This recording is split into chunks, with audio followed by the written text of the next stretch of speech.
Hi bro. అన్న, ఇప్పుడు 2024 ఏపీలో ఎలక్షన్స్ రాబోతున్నాయి కదా, సో ఏ పార్టీ అధికారంలో వచ్చే అవకాశాలు ఉన్నాయి? ఖచ్చితంగా చంద్రబాబు నాయుడే వస్తాడు బ్రో.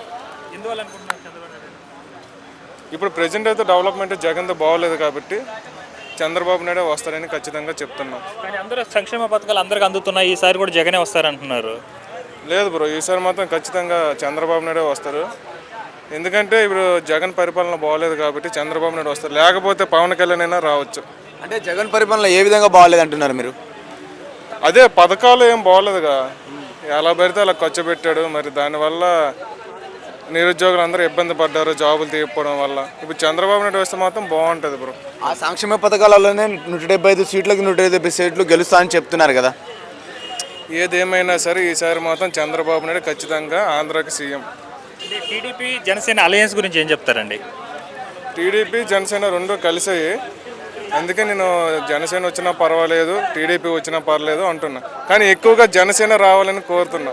అంటే 2019లో వైసీపీకి 151 సీట్లు వచ్చాయి, ఈసారి వాళ్ళేమో 175కి 175 కొడతామంటున్నారు. మీ ఊహలో ఎన్ని సీట్లు రావచ్చు? లేదు, మాకు ఐడియా ఏం లేదు. కానీ ఈసారి మాత్రం చంద్రబాబు నాయుడు ఆంధ్రాకి వస్తాడు అంతే. Okay, bye. బ్రో ఇప్పుడు మహేష్ బాబు, పవన్ కళ్యాణ్ గారు వారాయాత్ర, అదేవిధంగా లోకేష్ గారు ఇవ్వగల యాత్ర ప్రజల్లో ఎలా వెళ్ళింది అనుకోవచ్చు? ప్రజల్లో అందరికైతే మంచి అభిప్రాయం. ఇప్పుడు చంద్రబాబు నాయుడు అయినా సరే పవన్ కళ్యాణ్ అయినా సరే ఇద్దరిలో ఎవరైనా వస్తే బాగుంటుంది. పవన్ కళ్యాణ్ వస్తే మాత్రం చాలా బాగుంటుంది అనేసి ప్రజల్లో ఉంది అభిప్రాయం. సార్ ఇప్పుడు